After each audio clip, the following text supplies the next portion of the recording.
Sir ये same question repeat हो गया केवल। मुझे तो फॉलोइंग कास्ट है the people of Indus valley civilisation, ये कौन सा वाला इंडस वैली सिविलाइजेशन के साथ मैच हो रहा है ना। यहाँ पे बोला गया है, देखो यहाँ पे बोला गया है they possesses great palaces and temples. कहाँ पे ग्रेट पैलेस एंड टेम्पल्स मिले क्या? कहीं पे नहीं मिले। टेम्पल्स तो हम लोग को मिले ही नहीं। टेम्पल्स मिलते तो हम लोग को पता चलता कि ये लोग किसके वर्शिप करते थे।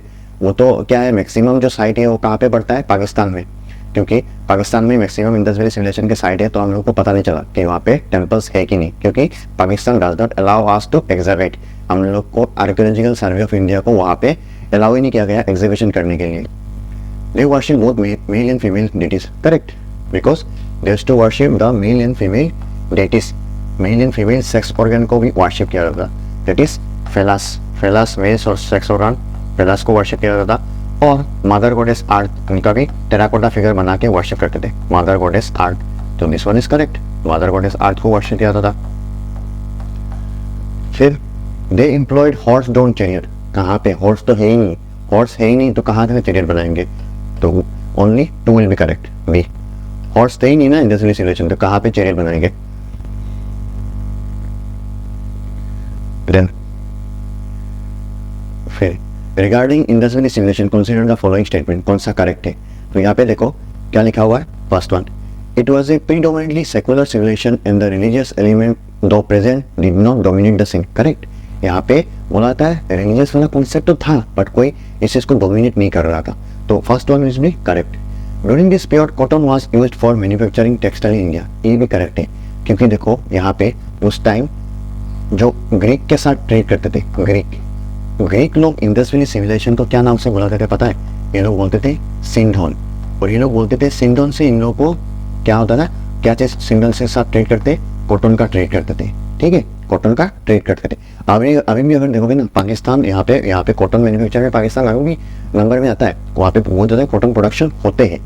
तो इस टाइम में यहाँ पे इंडस वैली सिविलाइजेशन के लोग कॉटन प्रोडक्शन करते थे। और कौन सा जगह, ये क्या नाम से बोलते थे? सिंधोन बोलते थे, जहाँ से कॉटन होता था। और अभी का जगह का नाम क्या है? Indus valley civilization. ठीक है, तो यहाँ पे that is both 1 and 2 will be correct. Next question. तो नेक्स्ट क्वेश्चन देखते हैं यहाँ पे। द रिलीजन ऑफ वैदिक आर्यन वॉज प्राइमरी ऑफ। वैदिक आर्यन का जो रिलीजन है उसका मेन रिलीजन क्या है? तो यहाँ पे देखो भक्ति नहीं, ओनली तो भक्ति नहीं था वैदिक आर्यंस। वैदिक आर्यंस क्या? इमेज वर्शिप एंड यजनस। इमेज वर्शिप तो उस टाइम आ चुका था, यजनस ये तो नहीं बोल सकते हो। वर्शिप ऑफ नेचर एंड यजनस। यहाँ पे आप लोग अगर देखोगे तो मेनली देखा जाएगा तो करेक्ट होगा यहाँ पे सी वाला, वर्शिप ऑफ नेचर। नेचर को बहुत ज़्यादा वर्शिप करते थे, नेचर को वर्शिप करते थे। और यजनस को भी यहाँ पे प्रैक्टिस किया जाता था। बट मैक्सिमम जगह में देखो ना यजनस बाद में आए थे, यजनस जो है वो बाद में आए थे, लेटर वैदिक में आए थे। बट यहाँ पे आंसर में तो यही चीज़ दिया हुआ है, वर्शिप ऑफ नेचर। नेचर को वर्शिप करते थे, इसलिए इनके गॉड भी तो ऐसे थे ना, जैसे इंद्र हो गई, Indra was the most important God. फिर है अग्नि, फिर है वरुणा, फिर है सोमा। इंद्र सबसे इंपॉर्टेंट गॉड थे, इनके लिए 250 हाइम्स थे, 50 हाइम्स। ऋग्वेदा में टोटल कितने हाइम्स थे? 1028 हाइम्स ऋग्वेदा में टोटल थे। अग्नि के लिए 200 हाइम्स थे, सेकेंड इंपॉर्टेंट गॉड थे यहाँ पे। इंद्र, इनको पुरंदर नाम से बुलाया जाता है। फिर लेटर वैदिक में देखना शूद्र अपना अलग गॉड लेके आते हैं जिसका नाम बोलते हैं, क्या नाम? पुष्कर। एग्जाम में ये क्वेश्चन बनाएंगे, ठीक है, पढ़ेंगे इसको भी अगर बाद में हम लोग टाइम में निकल के टॉपिक वाइज करेंगे बाद में। फिर देखो 14, which of the following pair does not form part of the 6 system of Indian philosophy. जो 6 फिलोसफी हुए थे वो उसमें से कौन सा नहीं पढ़ते? मीमांसा एंड वेदांत, ये दोनों है मीमांसा फिलोसफी का पार्ट बनते हैं। 6 पिलर में से मीमांसा आता है, वेदांत ये भी आता है, वेदांत फिलोसफी। न्याय, न्याय किन्होंने लिखा था? गौतमा। वशिष्ठ का करेक्ट फिलोसफी में आता है। समाख्य, समाख्य व संख्या व समाख्य भी बोलते। योगा फिलोसफी पतंजलि ने लिखा था, समाख्य ये भी थे। बट कौन सा नहीं है? ये वाला लोका, दैट इज लोक्यता एंड कपालिका। ये दोनों कभी भी ये 6 इंडियन फिलोसफी नहीं आता है, यही 6 इंडियन फिलोसफी में आता है, ठीक है। फिर next question, the national motto of India 70वें जो थे इंस्क्राइब बिलो द एम्बलम, कौन सा एम्बलम से लिया गया है 70वें जो थे? तो the correct answer will be that is Mundaka Upanishad. Mundaka Upanishad से लिया गया था, मुंडका उपनिषद से लिया गया है। उपनिषद को क्या बोलते हैं? Upanishad is also called as Vedanta, Vedanta भी बोलते हैं। वेदांत मतलब हो गया end of Veda, end of Veda. इसको लास्ट पार्ट ऑफ वेदा बोलते हैं। वेदा का लास्ट पार्ट को उपनिषद ही बोलते हैं। उपनिषद मतलब होता है उपनिषद, मतलब that is sit near by, Upanishad. तो यहाँ पे बोला आता है, यहाँ इसी टाइम में उपनिषद के टाइम में दैट इज ब्राह्मणिज्म को यहाँ पे रिफॉर्म किया गया था, क्योंकि लोग अलग अलग रिलीजन में जाके क्या कर रहे थे, कन्वर्ट हो रहे थे। उसी टाइम में ब्राह्मणिज्म को रिफॉर्म किया गया था उपनिषद के थ्रू। यहाँ पे क्या किया गया था उपनिषद के थ्रू, मेनली इस चीज को बोलते हैं, इसको बोलते हैं fountain head of Indian philosophy. Upanishad किसके ऊपर बिलीव करता है, that is fountain head of Indian philosophy. In believe it is called as based on philosophy. ये फिलोसफी के ऊपर बेस्ड है, ठीक है, फिलोसफी के ऊपर ये बेस्ड है। फिर देखो कथा उपनिषद। कथा उपनिषद क्या है बताए, it is a conversation between a young boy called Nachiketa, Nachiketa और lord of death. Lord of death किनको बोलते हैं, याम। इसकी इनके बीच में जो कन्वर्सेशन था इसको कथा उपनिषद बोलते हैं। चंडका उपनिषद, चंडका उपनिषद में देखोगे तो इसमें चांटिंग ऑफ ओम के बारे में लिखा हुआ है। हम लोग जो ओम चांट करते हैं इसके बारे में लिखा हुआ है। आइत्रेय उपनिषद, आइत्रेय उपनिषद ये भी क्या है, तो आइत्रेय जो ब्राह्मण है ये भी पढ़ता है, ऋग्वेद के अंदर आइत्रेय ब्राह्मण भी पढ़ता है। आइत्रेय ब्राह्मण, शंकर ब्राह्मण, आइत्रेय उपनिषद, ठीक है। फिर देखो नेक्स्ट ये वाला, दैट इज यहाँ पे देखो, यहाँ पे किस चीज का बोला गया है, सका इरा, सका कैलेंडर के बारे में बोला गया है। सका कैलेंडर हम लोग कब से फॉलो करते हैं। यहाँ पे देखो 78 AD, 78 AD को यहाँ पे एक रूलर आए थे, सका रूलर, सका रूलर आए थे जिसका नाम था, इनका नाम था चास्तला, इनका नाम था चास्तला। और चास्तला जब आए थे यहाँ से क्या हुआ, यहाँ से 78 AD को यहाँ पे नया एक कैलेंडर इशू किया गया था जिसका नाम था साका कैलेंडर, जिसको हम लोग हिंदू कैलेंडर भी बोलते, हिंदू कैलेंडर भी बोलते। और 22 मार्च या फिर देखोगे तो 22 मार्च 1957 से, हाँ 22 मार्च यहाँ पे 1957 से ये वाला टाइमलाइन है। यहाँ से इसको हम लोग क्या करते हैं, इसको हम लोग साका कैलेंडर को नेशनल कैलेंडर भी मानते हैं, नेशनल कैलेंडर भी माना जाता है, ठीक है। जैसे एक तो है हम लोग के पास कैलेंडर जो है वो है ग्रेगोरियन कैलेंडर, एक है आपका ग्रेगोरियन कैलेंडर जनवरी फरवरी वाला, दूसरा है साका कैलेंडर। आसाम में और एक अलग से कैलेंडर फॉलो किया जाता है जिसको बोलते हैं क्या कैलेंडर, भास्कर द कैलेंडर। ये आसाम में फॉलो किया जाता है। और एक कैलेंडर जो स्टार्ट होता है आपका 594 AD से स्टार्ट किया था, जब यहाँ पे रूलर आए थे भास्कर वर्मन। पहले ऐसा ही था, क्या हुआ था, नए रूलर आते उन्हें से जब रोल करना स्टार्ट किया अपने नाम पे नया कैलेंडर इशू कर देते थे, ठीक है। तो ये वाला चीज, तो ये आंसर क्या होगा, ये वाला। Next, the Jain philosophy hold the world is created and maintained by, क्या होगा, answer will B universal law, universal law, ठीक है। उसको एक्सप्लेन नहीं कर रहा हूँ, सिंपल है, यूनिवर्सल लॉ। यहाँ पे लोग बिलीव करते हैं, जैनिज्म, एक क्वेश्चन आता है कि जैनिज्म वर्ण सिस्टम बिलीव करता है क्या, हाँ जैनिज्म वर्ण सिस्टम बिलीव करता है, बुद्धिज्म वर्ण सिस्टम बिलीव नहीं करता है। बट जैनिज्म बोलते हैं इवन शूद्रा कैन अटेन कैवल्य ज्ञान। जैनिज्म में सबसे हाईएस्ट नॉलेज को क्या बोलते हैं, कैवल्य ज्ञान। और बुद्धिज्म में निर्वाणा, ठीक है। शूद्रा भी यहाँ जाके कैवल्य ज्ञान अटेन कर सकता है। जैनिज्म में सबसे हाईएस्ट पोजीशन कौन है, तीर्थंकरा। टोटल कितने तीर्थंकर आते, 24 तीर्थंकर आते। तो the founder of Jainism that is Vardhaman Mahavira. First tirthankara कौन थे, ऋषभनाथ, उनका सिंबल क्या था, स्नेक। 23rd तीर्थंकरा कौन थे, 23rd तीर्थंकरा थे Rishabhanatha. 24 last one is that is Vardhaman Mahavira, उनका सिंबल लायन। एग्जाम के आया। With reference to the history of ancient India, ancient India, यहाँ पे बुद्धिज्म और जैनिज्म के बीच में क्या चीज कॉमन था, तो यहाँ पे लिखा हुआ है, क्या लिखा हुआ है, दैट इज बुद्धिज्म और जैनिज्म के बीच में क्या चीजें कॉमन थी। Evidence of extremities of penance and enjoyment, wrong, common नहीं है। जैनिज्म जो है वो एक्सट्रीमिटी फॉलो करता है, जैनिज्म जो है एक्सट्रीमिटी फॉलो करता है, इसलिए आगे जाके जैनिज्म 2 सेक्ट में डिवाइड हो गया था। क्या है, एक हो गया दिगंबर, एक था दिगंबर और दूसरा था श्वेतांबर। श्वेतांबर, दिगंबर और श्वेतांबर। दिगंबर सेक्ट इसको बुलाता है स्काई क्लेड, स्काई क्लेड बोलते हैं, और श्वेतांबर बोलते हैं व्हाइट क्लेड, व्हाइट क्लेड बोलते हैं। दिगंबर सेक्ट मतलब दे बिलीव दैट यहाँ पे हम लोग को क्या है, दैट इज बोला जाता है स्काई क्लेड, ये लोग that is to be naked, कपड़े नहीं पहनते थे। और श्वेतांबर जो है व्हाइट क्लेड, सफेद कपड़ा पहनते थे, ये लोग बिलीव करते थे कि ठीक है हम लोगों को क्या है, that is every animate and inanimate, living and non living जितने भी है, एवरीवन फील द पेन। हम लोग अगर उनको हार्ट करते हैं, हर कोई पेन फील करता है, तो हम लोग को किसी को भी हार्ट नहीं करना है। यहाँ पे बोलते हैं कि एग्रीकल्चर भी नहीं करना चाहिए, सॉइल को हार्ट होता है, आर्ट तो हमको हार्ट होता है, कपड़े नहीं पहनना चाहिए बिकॉज यहाँ पे क्या होता है, जो सिल्क वर्म हो गए, यहाँ पे कॉटन, अगर वो उससे कपड़ा बना जाए उस पर भी हार्म हो रहा है, ठीक है। तो they took it to extreme length तक लेके चले गए थे, इसलिए क्या हुआ, इसलिए इतना जैनिज्म स्प्रेड ही नहीं हुआ। बट बुद्धिज्म क्या होता है, Buddhism believe in middle path, कि हम लोग उतना लग्जरी वाला लाइफ भी नहीं चाहिए, ऑस्टेरिटी वाला लाइफ भी नहीं चाहिए, हम लोग को हमेशा मिडिल पाथ चूज करना है। इसलिए बुद्धिज्म बहुत ज़्यादा स्प्रेड हुआ, सबने एक्सेप्ट भी किया था। क्या यहाँ पे देखो, यहाँ पे बिकॉज और एक चीज़ देखोगे, यहाँ पे जैनिज्म में एक चीज़ प्रैक्टिस किया था, इसको क्या बोलते हैं, सल्लेखना।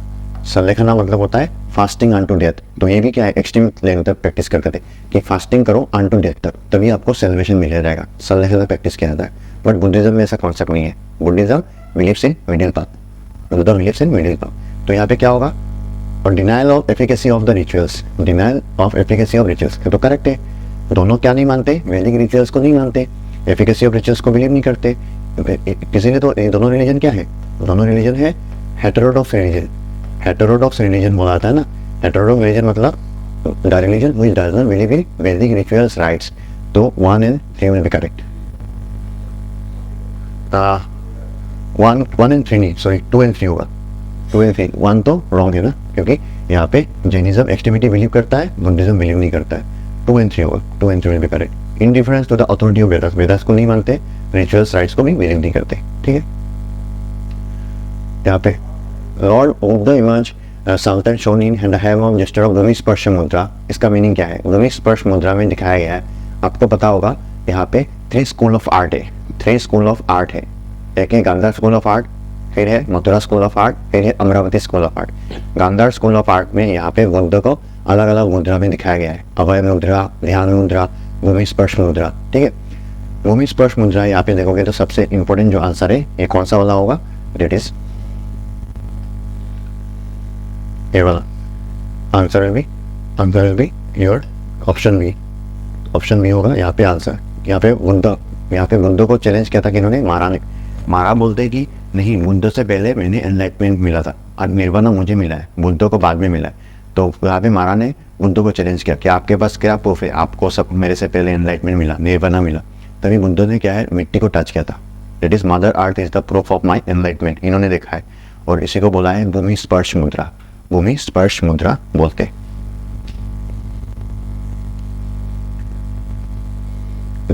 Option B. Which of the following statement is applicable to the Jain doctrine? Jain doctrine में कौन सा वाला यहाँ पे करेक्ट बैठेगा? The serious way of eliminating karma is to practice penance. Number 1 is correct.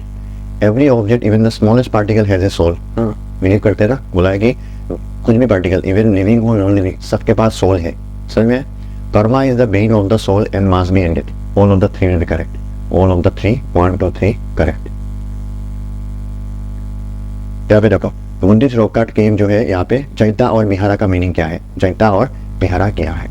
तो यहाँ पे देखो, चैता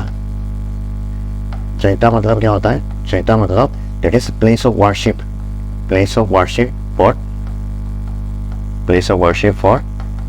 बुद्धिस्ट मॉन्क के लिए और बुद्धिस्ट लोगों के लिए। और दूसरा हो गया यहाँ पे विहारा।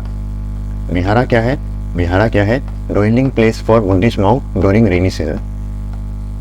जो बुद्धिस्ट मॉन्क थे रेनी सीजन में रहने के लिए यहाँ पे विहारा बनाया गया था, dwelling place for Buddhist monk during rainy season.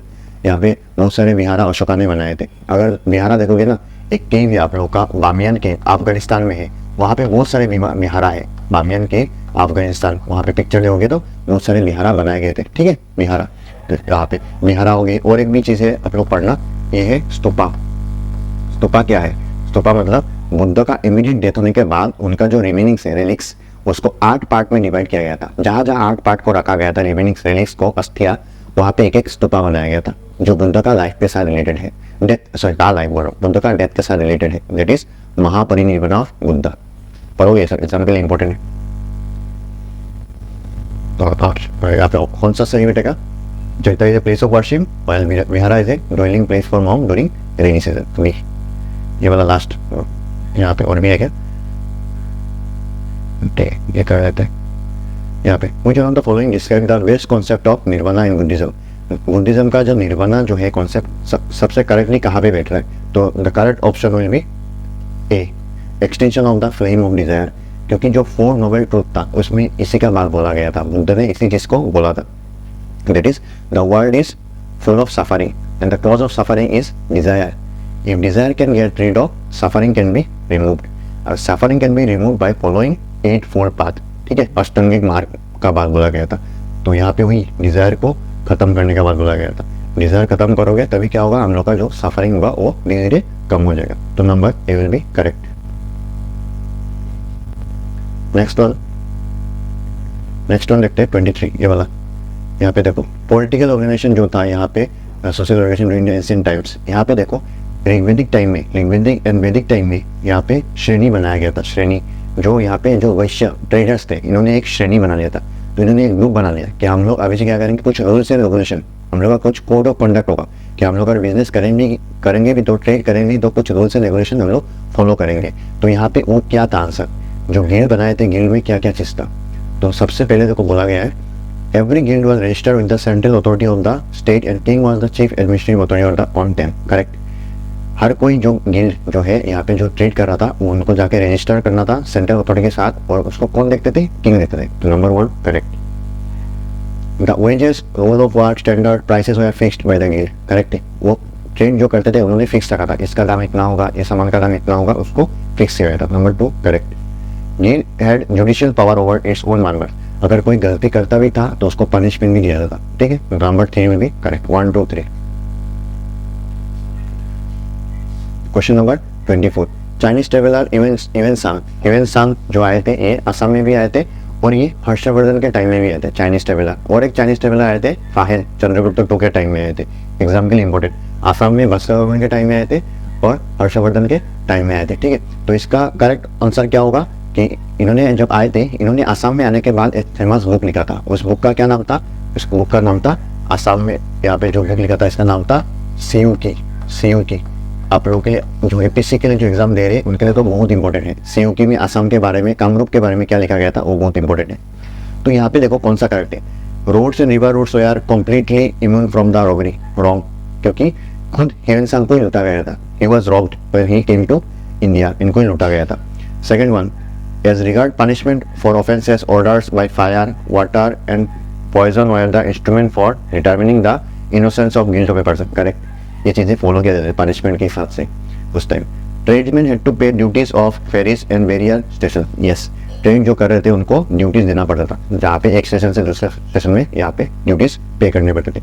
तो यहाँ पे करेक्ट क्या होगा, 2 and 3, 1 is wrong, 2 and 3 only. तो option B will be correct. ठीक है, so this is for today. तो हम लोग क्या करते हैं, यहाँ पे ये वाला चीज़ को खत्म करते हैं। तो हमने बहुत सारे जितने भी प्रीवियस यूपीएससी के जो पहले के क्वेश्चन आ चुके थे, प्रीवियस क्वेश्चन, उसको हमने यहाँ पे डिस्कस कर लिया। तो आगे और भी क्या करेंगे, कुछ अगर मॉडर्न हिस्ट्री की होगा तो उसको हम लोग लेके आएंगे आगे वाले सेशन में। So thank you everyone, just